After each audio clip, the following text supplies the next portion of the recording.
Well, I think leadership is a problem, but I don't know what the tourist industry can do about that. I think the tourist industry can help people interact, and it will just have to cope with a lot of bad leadership in the world for the near and medium term. But is leadership prepared for these new things which have really come left field? No, Wheat no, going but up by again and 100%. again, if we're talking about political leadership, no, absolutely they're not prepared for it, which is one of the reasons that private sector leaders and groups like the Aga Khan Foundation, for instance, need to be aware of it and are aware of these problems developing and trying to do things to address them, sometimes moving around leadership, because political leadership is going to be an enduring problem. As an industry, I think it's important first, when we talk about environment, to do two things. First, not to be in denial of what is our economic our environmental footprint. And the second is to recognize honestly, we talk about the world, but honestly, what are the limitations of each constituency. It's easy for Mandarin Oriental, or it is easy for any hotel group to introduce energy efficiency mechanism, so you can deliver electricity, water, things like that and save energy and use it more efficiently. And it makes economic sense anyway to do so. So yes, we've done that at the Mandarin Oriental. A hotel room is basically around 30 kilos of carbon dioxide. That's it. And how much will it cost for a guest to actually cover that? Well, it will be around perhaps below $5 US. Now, who pay that? Is the government going to tax those things? I mean, we talked about carbon offsetting. Can small players like us actually do carbon offsetting? Is there mechanism? Those are the real issues. Of course, we all are talking about environment. And yes, it is a problem, particularly for the future generation.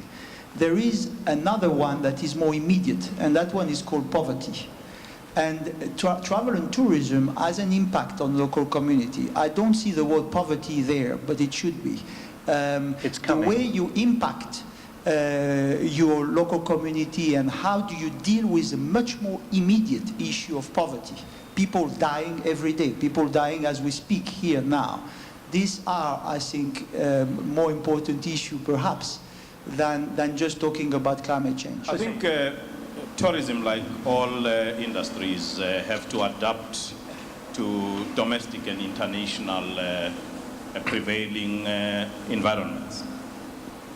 In South Africa, we have made certain choices, and the very last choice we've made is to drive economic growth, and in the process bring some of the benefits of the economic growth to the larger part of our population. This economic growth that we've seen over the last 5-7 years has had its toll on our infrastructure.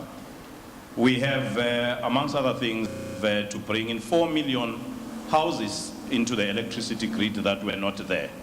And this has come with more stress on the electricity supply.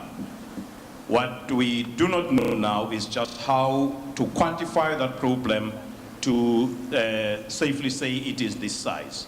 What we do know, the ESCOM, which is the power utility in our country, has committed about 8.4 billion euros to try and address this. And there's been a call on consumers, business, and the general public to look at other ways of energy savings, other ways of heating, other than relying on the electricity. But for as long as we as business people continue to think and use this so-called word pragmatism, which effectively means that which works is right, which is nonsense. We've got to go back to saying that which is right must work. We cannot continue to expect the communities to be poor and not come and grab unless we can show them that tourism has got benefits for them and they can share in the value add of those benefits. The issue for you is about manpower and human resource. How big do you see this challenge? Well, it's a huge challenge at the moment. When I talk to the investors and indeed the operators who are going to manage all the new hotels that are being developed around the world, we heard earlier this morning Bill Marriott talking about 80 to 100,000 new rooms coming into the Marriott system. That is just one of several major companies that are growing at that sort of rate. A typical hotel, on average, requires 0.6 to 0.7 of a person per room. So you're looking at something like 40,000 people that Marriott will need to recruit in the next 2 to 3 years. That is just one of many major hotel groups out there. So we're looking at tens of thousands of people, skilled people that are going to be required to work in and make these new developments a success.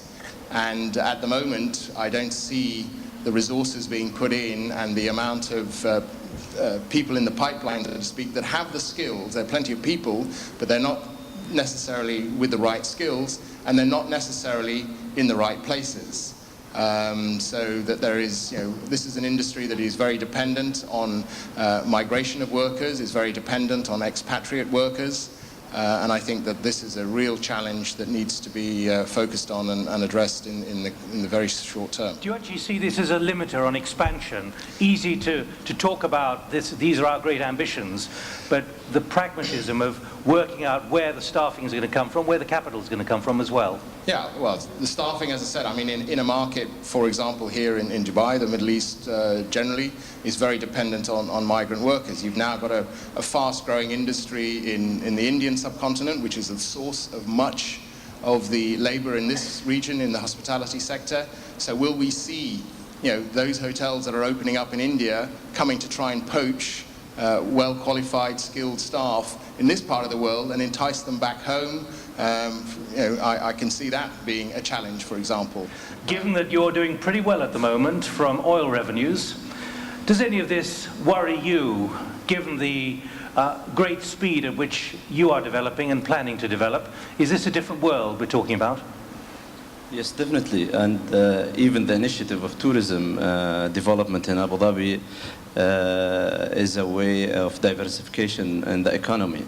This is one reason. Besides that, it's a sector that not been tapped before, and we believe in Abu Dhabi this sector will be creating more jobs for the Emiratis. But from this list, I think environment and environment respect message being very clear to the industry itself, whether airlines or hotels or tour operators. And I think the challenge of environment will be more in what other sectors that are doing the pollution going to affect negatively any destination. Sustainability, again, it's environment, but we look at this in the UAE and in Abu Dhabi and in our plans as how can we engage the society and bring society supports to the tourism development. Beside this, we are looking at heritage and culture as our assets, and it gives the soul or the genuine, really image of a destination. I can tell you that Abu Dhabi decided to lead in the new alternative energies, and we are utilizing the oil income and research now in Abu Dhabi, and we announced the Masdar initiative to be a leading country or government in the future, in the next 20, 30 years in research. We brought partners from all over the world. Universities and research centers are our partners in this development. So we are taking responsibility of as an oil producer, but we look at tourism as one way of diversification. And as the professor said earlier today, we've been pumping oil for the last 40, 30 years, but now we are utilizing the income and the investments of our wealth in diversification and diversifying the economy, and in introducing new initiatives such as Masdar that will contribute to the position of UAE and Abu Dhabi as a leader in the new energy world. Which is the carbon neutral city you're developing. Yes. But the more that we're looking at tourism that is enclave tourism, that's about isolating people from the population in the countries where they go, the more I think we're going to see tourism industry talking to governments that are unstable to begin with and literally building walls to keep out a population that feels that that tourism industry is not trickling down to them, that they are not making money out of that industry, and if they are, they may be making money out of someplace else. A lot of people who are very qualified in Africa and Egypt are coming here to Dubai to work. So I think that is a real problem, how to interact with the local population, and I don't think it's given enough attention.